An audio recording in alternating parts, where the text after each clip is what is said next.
भारत में दाऊद इब्राहिम की मौत की खबर इसलिए इतनी चलती है, आपने भी देखा होगा, जब से खबर आई है लगातार ट्रेंड कर रही है, मीडिया में लगातार चल रही है, लोग इसके बारे में बात कर रहे हैं। हमारे यहाँ एक बहुत बड़ा राजनीतिक ये जो मुद्दा है ये भी बहुत बड़ा रहा है हमारे यहाँ, क्योंकि हमारे देश में दाऊद इब्राहिम से हमारे देश के लोग बहुत नफरत भी करते हैं और इसी देश में दाऊद इब्राहिम की एक अंडरवर्ल्ड डॉन वाली छवि से बहुत सारे लोग आकर्षित भी होते हैं और बॉलीवुड की फिल्मों से दाऊद इब्राहिम की पूरी जिंदगी लार्जर देन लाइफ नजर आती है। भारत में दाऊद इब्राहिम को लेकर 3 बातें बहुत आम हैं। पहली बात यह कि दाऊद इब्राहिम दुनिया के सबसे खतरनाक अंडरवर्ल्ड डॉन्स में से एक है और भारत का सबसे बड़ा दुश्मन है।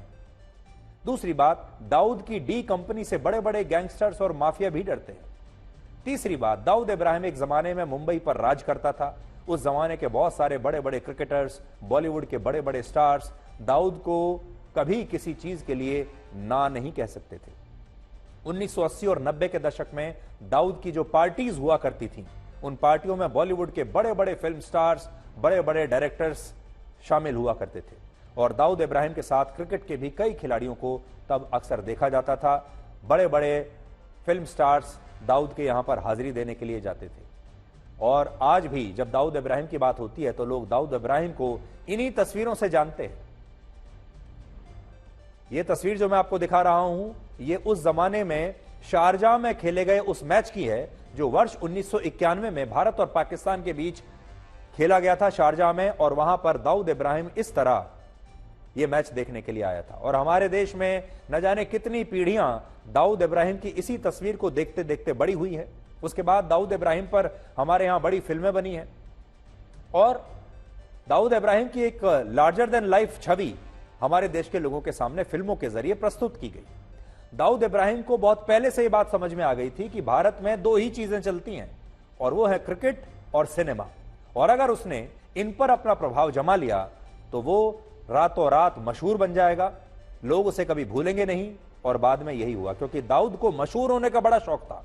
और अब एक समय ऐसा आया जब यह आरोप भी लगे कि बॉलीवुड की फिल्मों में दाऊद का ही पैसा लगा होता है, और कहा जाता है कि एक लंबे समय तक, कई दशकों तक दाऊद इब्राहिम ही बॉलीवुड को चलाता था, बड़ी बड़ी फिल्मों में उसका पैसा लगा होता था और किसी एक्टर या एक्ट्रेस को फिल्मों में काम तभी मिलता था जब दाऊद इब्राहिम का फोन आता था। दाऊद इब्राहिम अपने मनपसंद एक्टर्स या एक्ट्रेसेस को अपनी फिल्मों में लेता था, पैसा लगाता था और एक तरीके से उन्हें रोजगार देता था। यहां बड़ी बात यह है कि जहां पहले बॉलीवुड पर दाऊद का एक नियंत्रण माना जाता था, वहीं दाऊद के भारत से फरार होने के बाद बॉलीवुड उससे और भी ज्यादा ऑब्सेस्ड हो गया। 1990 से 2022 के बीच बॉलीवुड ने 20 से ज्यादा ऐसी बड़ी फिल्में बनाई जो दाऊद की असल जिंदगी से प्रेरित थी, और इन फिल्मों में दाऊद के प्रति लोगों के लिए एक ऐसा आकर्षण पैदा किया गया जिससे कहीं ना कहीं दाऊद लोगों की नजरों में एक ऐसा विलेन बना जिससे जनता मन ही मन काफी प्रभावित भी होती थी। उसका एक लार्जर देन लाइफ छवि उसकी लोगों के सामने आती थी और लोगों को लगता था कि दाऊद एक बहुत शक्तिशाली किरदार है, दाऊद बहुत शक्तिशाली अंडरवर्ल्ड डॉन है और उसे कोई नहीं हरा सकता। आज दाऊद इब्राहिम की उम्र है 67 साल, 67 ईयर्स, और अपनी मौत के डर से वो कराची के अपने घर से कभी बाहर नहीं निकलता। लेकिन इसके बावजूद हमारे देश में लोग अब भी उसे एक अंडरवर्ल्ड डॉन के रूप में ही याद करते हैं, और इसका कारण है बॉलीवुड की यही फिल्में जिनमें दाऊद इब्राहिम के अपराधों को बहुत ग्लैमराइज करके दिखाया गया और दाऊद की जिंदगी को लार्जर देन लाइफ स्तर पर आपके सामने बढ़ा चढ़ा कर पेश किया गया। इससे भी ज्यादा दुख की बात यह है कि बॉलीवुड के इस ऑब्सेशन की वजह से एक आतंकवादी को, एक अपराधी को लोगों की नजर में एक अंडरवर्ल्ड डॉन बना दिया गया।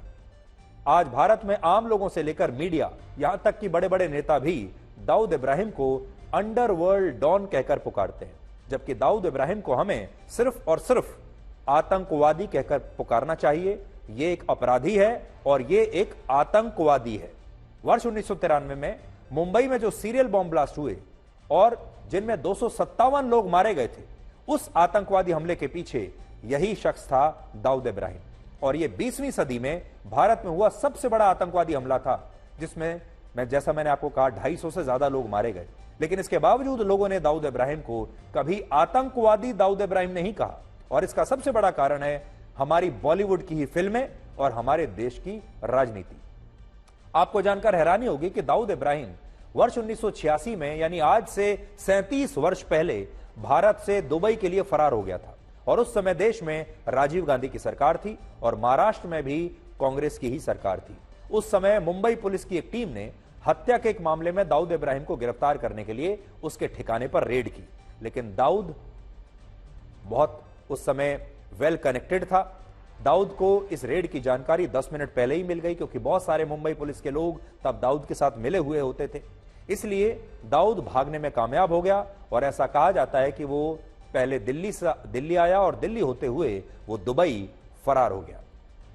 ये बात भी बहुत कम लोग जानते हैं कि 2013 में जब हमारे देश में यूपीए की सरकार थी, उस समय भारत की सुरक्षा एजेंसियों ने इजराइल की खुफिया एजेंसी मोसाद के साथ मिलकर कराची में दाऊद इब्राहिम को खत्म करने के लिए एक ऑपरेशन शुरू किया था, जिसका नाम था सुपर बॉयज। इस खुफिया ऑपरेशन में कुल 9 कमांडोज शामिल थे, जो कराची में दाऊद इब्राहिम को मारने के लिए पोजीशन ले चुके थे। और उस दिन दाऊद इब्राहिम की मौत निश्चित थी, लेकिन उस समय इस टीम को एक फोन आया और आखिरी समय में उन्हें यह ऑपरेशन अबॉर्ट करने के लिए कह दिया गया, यानी ऑपरेशन को रोकने के लिए कहा गया। और यह यूपीए की सरकार के समय हुआ था। यह जांच का विषय हो सकता है कि यह फोन किसने किया और क्यों किया और कहां से आया। इसी तरह कहा जाता है कि वर्ष 1994 में भी दक्षिण अफ्रीका की सरकार ने दाऊद इब्राहिम को गिरफ्तार करने के लिए भारत सरकार की मदद मांगी थी। यह वो दौर था जब भारत की तरह दक्षिण अफ्रीका के लिए भी दाऊद इब्राहिम एक बड़ा खतरा बना हुआ था और दक्षिण अफ्रीका की सरकार चाहती थी कि भारत सरकार दाऊद इब्राहिम को गिरफ्तार करने में उसकी मदद करे। लेकिन कांग्रेस की उस समय की सरकार ने दक्षिण अफ्रीका के इस प्रस्ताव को भी नजरअंदाज कर दिया और उसने दाऊद इब्राहिम के अलग अलग 18 नकली पासपोर्ट से जुड़ी वो जानकारियां भी दक्षिण अफ्रीका के साथ शेयर नहीं की, जिनसे दाऊद को गिरफ्तार तब किया जा सकता था। यह 1994 की बात है। इन बातों का जिक्र अलग अलग पुस्तकों में और अलग अलग लेखों में किया गया है और इन पर देश में पहले भी काफी बहस हो चुकी है। यहां सबसे बड़ी बात यह है कि जब भारत में दाऊद इब्राहिम की मौत की खबर ट्रेंड कर रही है, तब कांग्रेस और बाकी विपक्षी दलों ने अभी तक इस पर कोई प्रतिक्रिया नहीं दी है। सोचिए, जो विपक्षी दल वर्ल्ड कप में फाइनल में भारत की हार पर भी राजनीति करने का मौका नहीं छोड़ते, वो इतनी बड़ी खबर पर बिल्कुल खामोश रहते हैं। इसका कारण यह है कि विपक्षी दलों को पता है कि अगर उन्होंने दाऊद की मौत पर कुछ भी कहा तो इसका सीधा फायदा बीजेपी को होगा और प्रधानमंत्री मोदी को इसका फायदा मिल जाएगा और लोग यही कहेंगे कि मोदी है तो मुमकिन है।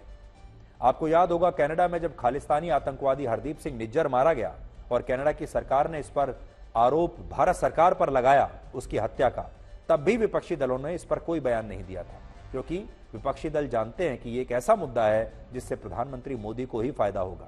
क्योंकि जब ये लोग कहेंगे कि खालिस्तानी आतंकवादी मारा गया या पाकिस्तान में छिपा कोई आतंकवादी मारा गया, तो लोग इसके लिए मोदी सरकार को श्रेय देंगे और अपने दुश्मनों के खात्मे के लिए प्रधानमंत्री मोदी की प्रशंसा करेंगे। इसलिए जो हर मुद्दे पर राजनीति ढूंढ लेता है, वो इस पर कुछ नहीं कहना चाहता। और दाऊद इब्राहिम हमारे देश में फिल्मों में छाया रहा, क्रिकेट के मैच में भी वो अक्सर दिखाई दिया करता था।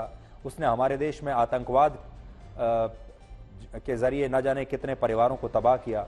लेकिन दाऊद इब्राहिम राजनीति का भी विषय रहा है और हमारे देश में दाऊद पर बहुत राजनीति भी हुई है।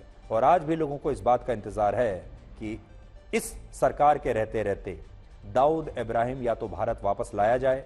दाऊद इब्राहिम की असली जगह भारत की जेल है और अगर वो नहीं तो फिर दाऊद इब्राहिम को कहीं से भी पकड़कर कम से कम उन परिवारों को न्याय जरूर मिलना चाहिए जिन्हें दाऊद इब्राहिम ने हमेशा के लिए बर्बाद कर दिया, जिनके सदस्यों को दाऊद इब्राहिम ने अलग अलग हमलों में जान से मार डाला। इसलिए दाऊद इब्राहिम को लेकर भारत इमोशनल तो है, भारत के लोग उससे नफरत भी करते हैं और ये उम्मीद करते हैं कि जिस तरह कभी हम कई बातें ऐसी होती हैं जिनको हम कल्पना नहीं कर सकते कि ऐसा भी होगा। दाऊद का भारत आना या दाऊद का मारा जाना भी एक ऐसा ही विषय है जिसे लेकर ज्यादातर भारतीयों को ऐसा लगता है कि हमारे जीता जी हम ऐसा दिन कभी नहीं देखेंगे, लेकिन ये मुमकिन हो भी सकता है।